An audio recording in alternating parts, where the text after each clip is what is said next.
बिस्मिल्लाहिर्रहमानिर्रहीम अस्सलाम वालेकुम। आप देख रहे हैं हालात। मैं हूं सईद चौधरी। लो जी, गवर्नर पंजाब लीगर रहमान साहब की तरफ से नोटिफिकेशन जारी कर दिया गया है, डी नोटिफाई कर दिया गया है वज़ीर आला पंजाब चौधरी परवेज़ इलाही साहब को। और उन्हें कहा गया है कि आप नए वज़ीर आला के इलेक्शन तक कंटिन्यू करें। काबीना तहलील कर दी गई है। इस हुक्मनामे की क्या कानूनी हैसियत है, आगे जाके अदालतों में क्या हो सकता है, किस तरह चैलेंज करेंगे। और परवेज़ इलाही साहब ने ये बताया है सहाफ़ियों को नोटिफिकेशन जारी होने के बाद कि वो जनाब अदालत में जा रहे हैं और ख्याल ये किया जा रहा है कि लाहौर हाई कोर्ट से रिव्यू करेंगे। अली ज़फ़र साहब जो सेनेटर हैं पीटीआई के, वो इनके वकील होंगे। उनके साथ मुशावरत हो रही है इस वक्त। एडवोकेट जनरल साहब को भी बुला लिया गया है और रात गए जिस वक्त मैं ये वीलॉग कर रहा हूँ तकरीबन 1:45 के करीब। तो उसके बाद वो कहते हैं जनाब सुबह सुबह हम जाएंगे लाहौर हाई कोर्ट। ख्याल है कि अदालत, उन्होंने कहा है हाई कोर्ट नहीं, लाहौर हाई कोर्ट नहीं कहा, लेकिन ख्याल ये है कि क्योंकि करीब तरीन अदालत जो है वो लाहौर हाई कोर्ट ही है, तो वो कहते हैं हम जा रहे हैं अदालत। तो फिर अदालत में क्या हो सकता है, क्या सूरत बनेगी, और क्या जो सियासी बाबे हैं, चोरी शजात, जरदारी साहब, शहबाज शरीफ, नवाज शरीफ, पीडीएम के दीगर रहनुमा, इन्होंने जो आले यूथ के नौजवान सियासतदान इमरान खान को मिलकर शिकस्त दे दी। और क्या परवेज़ इलाही साहब भी इस बात में शामिल हैं इमरान खान को पागल बनाने में। ये मैं शायद पागल का लफ्ज़, मुतबादिल लफ्ज़ मुझे कुछ मिल नहीं रहा कि उनको पागल बनाने के लिए क्या ये सारे मिले हुए हैं, ये मिलीभगत से हो रहा है। बहुत सारे सवालात हैं जो पीटीआई के अंदर हो रहे हैं। पीटीआई के, मैं ये अपनी तरफ से नहीं कह रहा, पीटीआई के अंदर भी ऐसी बातें हो रही हैं कि परवेज़ इलाही शायद उनके साथ मिला हुआ है। क्योंकि परवेज़ इलाही का तो मकसद ही ये था कि असेंबली तहलील ना हो, मैं वज़ीर आला रहूं। ऐसा ही हुआ है। असेंबली अब तहलील नहीं हो सकती क्योंकि वोट ऑफ नो कॉन्फिडेंस वाला जो मामला है वो असेंबली में है। और जब इनको डी नोटिफाई कर दिया गया है तो इनका जो असेंबली तहलील करने का इख्तियार है वज़ीर आला का, वो खुद खुद ख़त्म हो गया है, वो अब कर ही नहीं सकते। ये तो रोज़मर्रा के जो मामूलात हैं, डे टू डे अफेयर्स जिसको कहते हैं, वो निपटाने हैं इन्होंने। और फिर एक और भी खबर है साथ कि ना सिर्फ पंजाब की हुकूमत जो है वो पीटीआई के हाथ से निकल गई है, बल्कि एक और हुकूमत जो है वो पीटीआई के हाथ से निकलने वाली है। आइंदा 8-10 दिन में वहाँ कुछ बड़ी डेवलपमेंट हो जाएगी कि वो हुकूमत भी गई के गई। उसके इंतजामात मुकम्मल कर लिए गए हैं। मुख्तसर मैं बता देता हूँ कि आज़ाद कश्मीर की जो हुकूमत है, जो वहाँ के वज़ीर आज़म हैं तनवीर इलियास साहब, उनके ख़िलाफ़ तहरीक अदम एतमाद की तैयारियाँ मुकम्मल कर ली गई हैं। और आइंदा 8-10 दिन में पीडीएम में शामिल जो जमातें हैं, जो कश्मीर में भी, आज़ाद कश्मीर में भी काम कर रही हैं, वो ये कार्रवाई डालेंगी। और तनवीर इलियास साहब, जिनसे इमरान खान साहब भी किसी हद तक नाराज़ हैं, उनका जो है वो जो तख्त है वो उल्ट जाएगा। ये खबर मैं दे रहा हूँ इस खबर के साथ कि आज़ाद कश्मीर में भी ये मामला जो है ये इसी तरह होने वाला है। अब आते हैं जनाब जो पंजाब में हुआ, जो नोटिफिकेशन हुआ। पहले तो नोटिफिकेशन देख लेते हैं। नोटिफिकेशन जो है, जो आर्डर है, नोटिफिकेशन अलग है, वो चीफ सेक्रेटरी ने जारी किया है। जो आर्डर है वो हम आपके सामने दिखा रहे हैं स्क्रीन पे। उन्होंने कहा जनाब चौधरी परवेज़ इलाही से ये कहा गया था कि एतमाद का वोट लें। हमने 19 दिसंबर को ये कहा था कि 21 दिसंबर को अजलास बुलाया जाए और अजलास बुला के एतमाद का वहाँ वोट लें। इन्होंने नहीं लिया, ग्रेस किया इससे। तो कल हमने वो मुतलका रूल जो है 22 वो दिखाया था, तो उसी का हवाला दिया है इन्होंने, गवर्नर साहब ने, कि जनाब जो रूल 22 है और उसका सब रूल 7 है, उसके तहत इन्हें ये हमने समझा। उसमें लिखा हुआ है कि अगर वो ग्रेज करे वज़ीर आला एतमाद का वोट लेने से, तो फिर ये समझा जाएगा कि वो अक्सरियत का एतमाद खो चुके हैं। तो वो कहते हैं जनाब हमने पूरा देखा भाला और देखा कि इन्होंने नहीं ले रहे, तो फिर मुझे यकीन हो गया कि जनाब इसके पास एतमाद का वोट जो है वो लेने की पोजीशन में नहीं है, अक्सरियत नहीं है इसके पास, तो जनाब मैं कबीना भी तोड़ रहा हूँ, इनको भी डिनोटिफाई कर रहा हूँ, यानी कि वज़ारत आला से फारग। लेकिन साथ ही वो ये कह रहे हैं कि आइन का आर्टिकल है एक 133, वो ये कहता है कि गवर्नर जो है वो वज़ीर आला को ये कह सकता है कि आप नए वज़ीर आला के इंतखाब तक कंटिन्यू करें, आप जारी रखें काम। वो कह दिया उन्होंने आइन के आर्टिकल 133 के तहत। अब एक और जो बात है इसमें, वो ये नोटिफिकेशन जो है आज 23 तारीख को मैं ये कर रहा हूँ वीलाग, तो ये 22 तारीख को वो कहते हैं जनाब 22 दिसंबर शाम 4 बजे ये मैं ऑर्डर जारी कर रहा हूँ। कल के वीलाग में मैंने जिक्र किया था, अर्ज किया था कि वो तो कह रहे हैं ना कि हमने खत लिख दिया है, स्पीकर ने हमें खत लिखा कि जनाब ये आप इजलास नहीं बुला सकते थे गवर्नर को, और फिर गवर्नर साहब ने एक और खत लिख दिया स्पीकर को कि जनाब आपको गलतफहमी है, तो ये कानूनी आईनी पोजीशन ये है, इजलास बुलाया जा सकता था और आपका काम है कि एतमाद का वोट ले, और उसके जवाब में स्पीकर के खत का हम इंतज़ार कर रहे हैं। वो स्पीकर ने गुज़श्ता रोज़ यानी 22 दिसंबर को वापस लिख दिया उनके खत कि जनाब नहीं गवर्नर साहब मैं ठीक कह रहा हूँ, ये कानूनी पोजीशन है, ये रूल्स है, ये आइन का फलानी शेख है और ये फलानी शेख है, वो उन्होंने लिख दिया। तो लेकिन मैंने कल के वीलाग में एक बात की थी, मैंने कहा भाई अभी उन्होंने चीफ सेक्रेटरी लगाया है, चीफ सेक्रेटरी को बैठने दें, वो बैठ जाएंगे। आईजी नया आ गया है आमर जुल्फकार, और अब्दुल्ला सुंबुल को उन्होंने चीफ सेक्रेटरी लगाया है। ये दोनों नाम एक जहन में रखिएगा बात, ये दोनों नाम जो हैं ये भेजे हुए थे परवेज इलाही साहब ने। आईजी का जो पैनल भेजा था उसमें ये नाम शामिल था, और कुछ लोगों का ये ख्याल था कि शायद परवेज इलाही साहब और हुकूमत की कोई मिली भगत हुई है वफाकी हुकूमत की, और इन्हीं के नामजद करदा पैनल्स में से 2 बंदों का तकर्रर कर दिया गया है। लेकिन मैंने कल कहा था ये किनके बंदे हैं, ये वफाक के और उनके बंदे हैं, यानी पीडीएम वालों के। और फिर मैंने सीसीपी लाहौर का भी जिक्र किया था कि वो भी शायद बिलाल सिद्दीक मियाना साहब वापस आ रहे हैं, जिन्होंने 25 और 26 मई को इनके जुलूस नहीं निकलने दिए थे जब ये निकल रहे थे इस्लामाबाद की तरफ, और उनका बड़ा जुल्म हुआ, ये भी मैंने लफ्ज़ बोले थे। तो मैंने कहा था कि जनाब उनको अपने चार चूर संभाल लेने दें, फिर कि देखिएगा कि वो चीफ सेक्रेटरी को साइन नोटिफिकेशन चीफ सेक्रेटरी ने जारी करना होता है, तो चीफ सेक्रेटरी ने जारी कर दिया नोटिफिकेशन।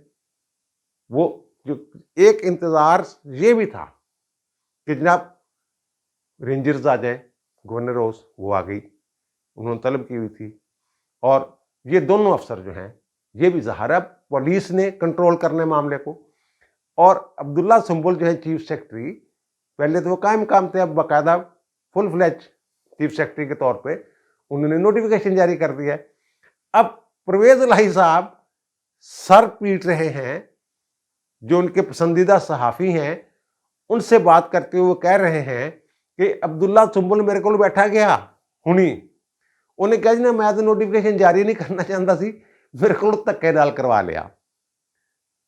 मैंने कल के इलाके में कहा था ये भी हो सकता है कि जनाब जो चीफ सेक्रेटरी है वो वापस भेज दे, कह दे जनाब इसमें ये मुझे तो समझ नहीं आ रही, ये बता दे, वो भेज सकता है, रोक सकता है फौरी तौर पे कुछ भी कर। लेकिन उन्होंने इमीडिएटली उन्होंने कहा जनाब ये जो ऑर्डर है गवर्नर का और मैं नोटिफाई कर रहा हूँ इसको, तो इस फौरी तौर पर ये नाफिज़ुल अमल होगा। अब काबीना नहीं है क्योंकि चीफ सेक्रेटरी का जो नोटिफिकेशन है वो जारी हो चुका हुआ है, और उसकी बुनियाद है गवर्नर का ऑर्डर जो हमने आपको स्क्रीन पर दिखाया है। तो अब आईनी तौर पे, कानूनी तौर पे पंजाब काबीना ख़त्म, पंजाब हुकूमत ख़त्म। सिर्फ परवेज इलाही साहब जो हैं वो आइन के आर्टिकल 133 के तहत वो कंटिन्यू करेंगे। और ये कुछ माहरीन का ये ख्याल है कि आज जुमा के रोज़ जो इजलास बुला रखा है स्पीकर ने, उसके एजेंडा में, बल्कि एजेंडा नंबर 1 पे के तौर पे नए चीफ मिनिस्टर का जो इलेक्शन है वो रखना पड़ेगा। बहुत सारे आईनी माहिरीन का ये ख्याल है, क्योंकि नया वज़ीर आला जो है वो मौजूद नहीं। लेकिन कुछ लोग ये भी कहते हैं कि गवर्नर अब स्पीकर को लिखेगा कि जनाब इलेक्शन के लिए फलां तारीख को इजलास बुलाएं और फिर ये इलेक्शन होगा नए वज़ीर आला का, तो इस दौरान वो अदालत में चले जाएंगे। अब अदालत में ये पोजीशन जो है, जो वज़ीर आला को एतमाद का वोट लेने के लिए कहने का इख्तियार है गवर्नर का, वो मुकम्मल इख्तियार है आइन के आर्टिकल 130 सब आर्टिकल 7 के तहत। वो किसी और आर्टिकल के साथ मशरूत नहीं है। और कुछ लोगों का ये ख्याल है कि जनाब गवर्नर जो हैं ये डी नोटिफाई कर ही नहीं सकते थे, क्योंकि जिस तरह सदर हर काम में बकौल राना सनाउल्लाह मक्खी भी उड़ानी हो तो वज़ीर आज़म की एडवाइस का पाबंद है सरकारी मक्खी उड़ानी है, उंज नहीं, उंज तो निजी काम तो जो मर्जी करते फिर। तो वो इसी तरह गवर्नर पंजाब जो है ये काबीना और सीएम की एडवाइस का पाबंद है। लेकिन ये जो मैं कह रहा हूं आइन का आर्टिकल 130 सब आर्टिकल 7 ये इंडिपेंडेंट हैसियत का हामिल एक आर्टिकल है। ये जो गवर्नर है ये काबीना से नहीं पूछेगा कि जनाब मैं आपके वज़ीर आला को कहूं कि आप एतमाद का वोट लें। ये खालिस्तन गवर्नर का इख्तियार है। जिस तरह सदर के पास ये इख्तियार है कि वो वज़ीर आज़म को कह सकता है कि आप एतमाद का वोट लें, वो किसी से पूछने की ज़रूरत नहीं, उसकी अपनी तसल्ली चाहिए कि मेरे इत्मीनान के मुताबिक आप एतमाद का जो अक्सरियत का एतमाद खो चुके हैं, इसलिए आप ज़ाहिर करें, शो करें एतमाद, वो वोट लें एतमाद का। तो यही सूरत। और अब ज़ाहिर है उसका जो नतीजा है उसके लिए भी काबीना की एडवाइस की ज़रूरत नहीं या काबीना की मंजूरी की ज़रूरत नहीं, क्योंकि वज़ीर आला खुद तो नहीं कहते कि वो एक एडवाइस लिख के भेजेगा कि जनाब मैं क्योंकि अक्सरियत की हिमायत मुझे हासिल नहीं है इसलिए आप जो है वो मुझे हटा दे, ऐसे नहीं होगा। ये उनका खालिस्तन गवर्नर का इख्तियार है। अब अगर ये जाते भी हैं अदालत में, जो जाना है इन्होंने और कहते हैं आज ही जाना है, पहले तो यह है कि जुमा का रोज़ है और पता नहीं फिर अदालत जो है वो अर्जेंसी इस तरह का उसको समझती है या नहीं समझती। और फिर ये भी अदालत कह सकती है कि भाई जी वज़ीर आला तो आप ही हैं, अभी आपको वज़ारत आला से तो हटाया नहीं है, तो आप काम करें। लेकिन साथ ही जो गवर्नर का इख्तियार है 130 सब आर्टिकल 7 के तहत के एतमाद का वोट लेने के लिए कहेगा, अदालत ये ज़रूर देखेगी कि जनाब जो गवर्नर ने कहा है तो आप बुला लें इजलास। चलो ठीक है, कल नहीं बुलाना तो आप 10 दिन बाद बुला लें। बट्टू केस का हवाला देते हैं, 10 दिन बाद बुला लें, 10 दिन तक आप रहें, 10 दिन बाद स्पीकर को हदायत कर देंगे जनाब आप ले लें वोट। इनके पास नहीं है बंदे पूरे, इनके 2-3 बंदे गायब हैं, एक खतून मुल्क से बाहर है, इनके पास 187 का दावा कर रहे हैं, 187 बंदे नहीं हैं। और जो काफली का इजलास हुआ था कि 10 बंदे जनाब 10 के 10 MPs उसमें मौजूद थे, वो भी जाली इंफॉर्मेशन बाहर लाई गई। वो एक खातून जो हैं उन्होंने, उनकी मेंबर MPA, उन्होंने बाकायदा राब्ता किया है, उनके मेहनी से क्यों थे, और 2 बंदे शायद और भी गायब थे, कोई 7 बंदे वहाँ थे। अब उनका भी कोई पता नहीं वो किधर हैं किधर नहीं है। एक तो हाई कोर्ट में ये सूरत हाल, और दूसरा हाई कोर्ट में मौसमी सरमा की तातीलात हो रही हैं। हो सकता है कि जनाब सुनने के बाद नोटिस जारी करके रख लें और अदालत ये कह दे कि ठीक है जनाब अभी तक तो आप हैं, तो डी नोटिफाई करने वाली बात पे चलो और कर लेते हैं, देख लेते हैं, लेकिन अभी आप वज़ीर आला हैं और इस पे ही शायद कई हफ्ते कई दिन गुजर जाएं कि वज़ीर आला के तौर पे आप काम करते रहें, लेकिन काबीना के बगैर वज़ीर आला की कोई हैसियत नहीं है। ये भी सुप्रीम कोर्ट की जजमेंट आ चुकी हुई है कि हुकूमत से मुराद है काबीना और वज़ीर आला, यानी वज़ीर आला और उसकी काबीना, ये हुकूमत होती है। तो अकेला बेचारा वज़ीर आला क्या करेगा। वैसे तो हमजा भी 1.5 महीने अकेले काम करता रहा था, ऐसे बेचारा कभी इधर कभी उधर, कभी काबीना नहीं हो रही, कभी कुछ नहीं हो रहा, कभी कुछ नहीं हो रहा, तो वो भी ऐसे ही काम चलाते रहे। तो इसी तरह का ये मामला हो गया हुआ है। अब इसमें जो ये बाबे हैं ना, सियासी बाबे, इन्होंने पलटा देने देना था इमरान खान को। जिस दिन इमरान खान ने ये तारीख का ऐलान किया था कि हम 23 को असम्बलियाँ तहलील कर रहे हैं, मैंने उसी दिन कह दिया था कि इसने अपना आखिरी पत्ता खेल नहीं सका लेकिन शो कर दिया है। अब इसको नचाएंगे, वो उंगलियों पे भी नचाएंगे।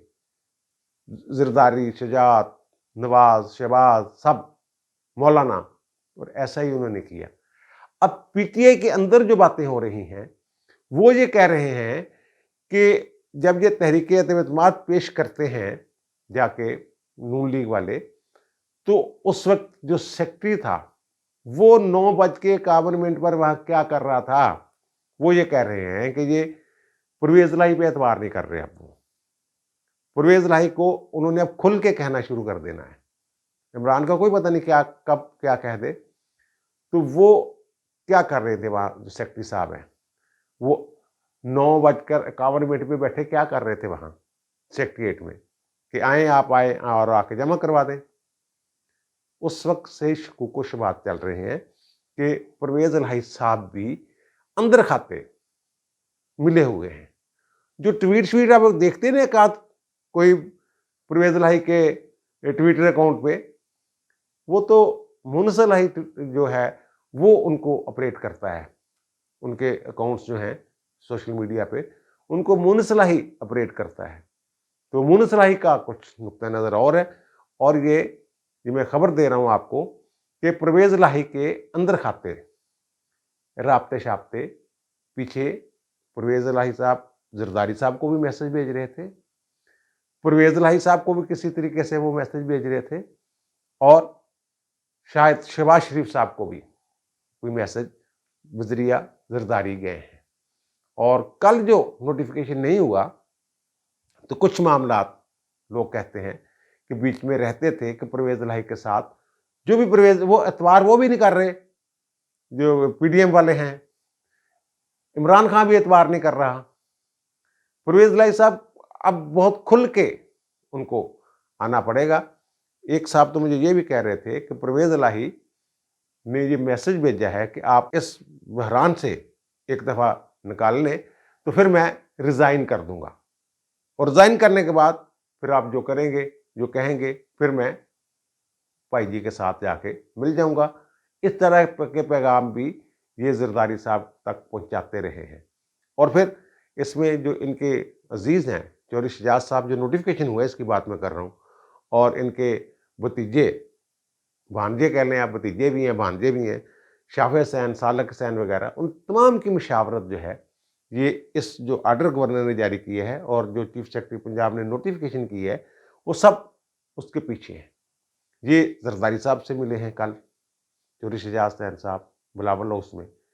वहाँ क्या बातें हुई हैं बाहर नहीं आई, लेकिन बहुत सारे लोगों का, ये पीटीआई के लोगों का ख्याल है कि ये परवेज इलाही के हवाले से कोई वहाँ पेशरफ्त हुई है। और उसके बाद ये जो भी मामला चल रहा है, वो कहते हैं नून लीग वालों का या पीडीएम वालों का ये था कि असेंबली नहीं तोड़ने देनी, वो अब असेंबली नहीं टूट सकती। और दूसरा, पीटीआई की हुकूमत नहीं रहने देनी, उन्होंने कहा जनाब नहीं रहने दी उन्होंने, ये पीटीआई वालों की बात है। और फिर कहते हैं परवेज इलाही की ये ख्वाहिश थी कि ये असेंबली ना टूटे, तो उनकी ख्वाहिश भी पूरी हो गई। और परवेज इलाही की ख्वाहिश थी कि मैं वज़ीर आला रहूं, और वो अभी तक हैं। इस तरह की सोच जो है ये पीटीआई के अंदर पनप रही है। और ये जो परवेज इलाही और इमरान खान की कुर्बतें बज़ाहिर बढ़ रही थी, अंदर खाते तो गुस्सा रखा हुआ था इमरान खान ने। मैंने कहा था कि एक दफ़ा असम्बली तहलील हो लेने दे। इस चीज़ का परवेज इलाही को भी पता है, चौधरी शजात को भी पता है कि मैंने कहा था कि एक दफ़ा असम्बली तहलील कर दे परवेज इलाही, उसके बाद देखिएगा इमरान इसके साथ क्या करता है। जो सीट एडजस्टमेंट, ये वो, महदे मुहदे, कमेटियाँ कमूटियाँ, सब उसने वो किक मारनी थी और उड़ा देनी थी फ़ज़ा में, हवा में। वो नज़र ही नहीं आनी थी कोई भी, जो सीट एडजस्टमेंट, ये वो वगैरह वगैरह। अब ज़ाहिर है चौधरी शजात ने बड़ा साथ दिया हुआ पीडीएम का। अगर चौधरी शजात परवेज इलाही पे हाथ उथ रख देते हैं तो कोई माफ़ी तलाफ़ी का मामला बन जाता है, तो पीडीएम वाले अगले इलेक्शन में अगर ये शजात के साथ जाके मिल जाते हैं, तो जो शजात को मिलेगा उसमें से परवेज इलाही साहब भी हिस्सा ले लेंगे। अब इन चक्करों में परवेज इलाही साहब इन चक्करों में पड़े हुए थे कि मैं वो लूँगा, कमाई करूँगा और उसमें से हिस्सा दूँगा शजात को। लेकिन ऐसा नहीं होने दिया कुदरत ने, जो शजात को ही इज़्ज़त मिली है। तो ये सारे बापों ने मिल के ना, इसमें मैं भी परवेज़ इलाही पे शक कर रहा हूँ कि परवेज़ इलाही भी अंदर खाते मिला हुआ है। ये इमरान का परेशान था। परवेज़ इलाही के एक आध बढ़त के अलावा जब उन्होंने अदम एतमाद पेश की है, उसके बाद कुछ सुना है इनकी तरफ से? खामोशी। मुनस इलाही कोई ट्वीट करता रहा कि जनाब आए अब देखें।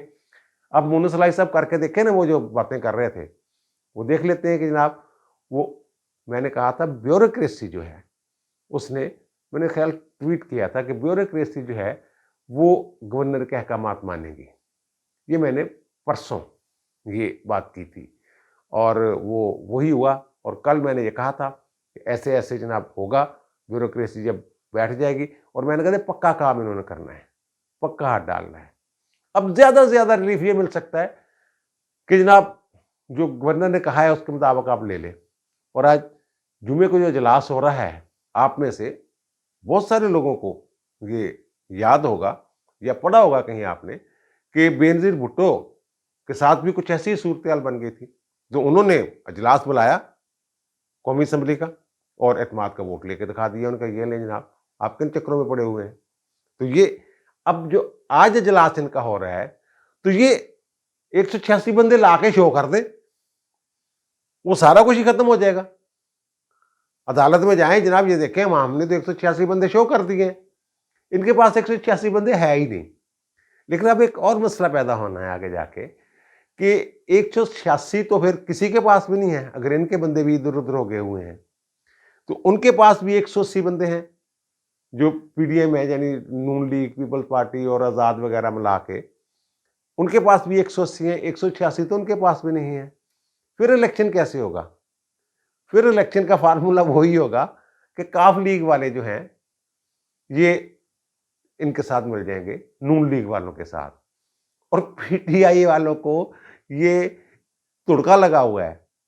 उनके अंदर खौफ है कि इन्होंने यार उधर जाके मिल लेना, इन्होंने परवेज़ इलाही ने भी उधर टुर जाना तो ये बंदे ने भी उधर टुर जाना।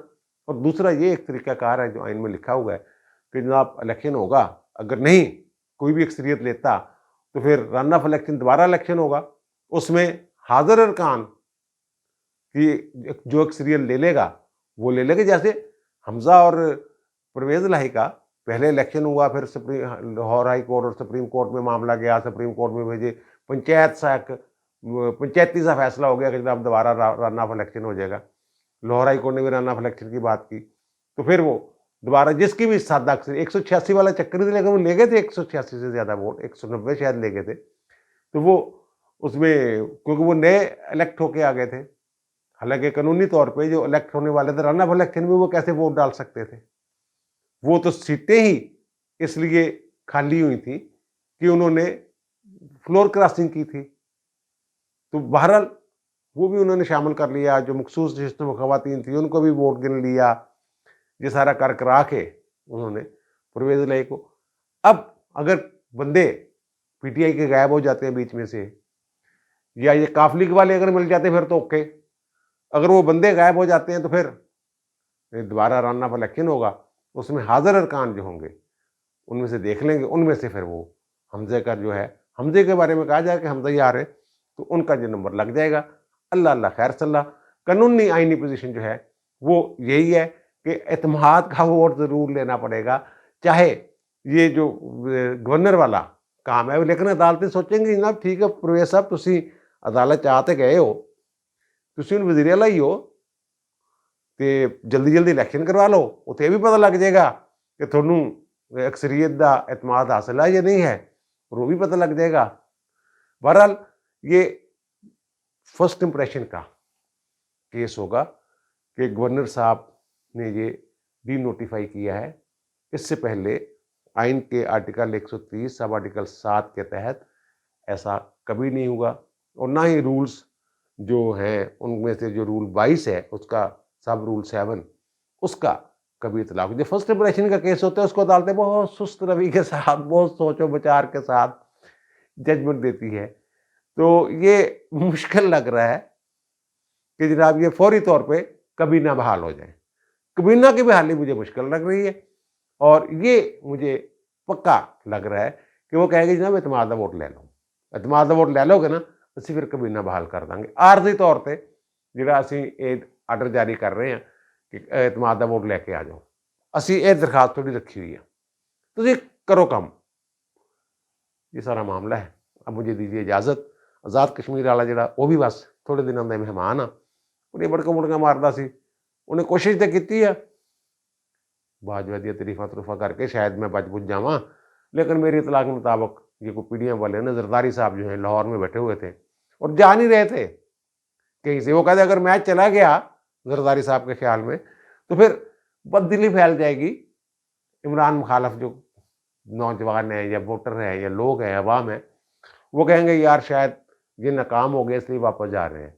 और जरदारी साहब के जो एक किरदार है सियासत में, उसमें नाकामी कम कमी होती है ऐसे मामलात में। अब मुझे दीजिए इजाज़त, इंशाल्लाह दोबारा मुलाकात होगी नए भी इलाक़ के साथ। अल्लाह ताला आप पर, मुझ पर, हम सब पर मेहरबान रहे। अल्लाह हाफ़िज़।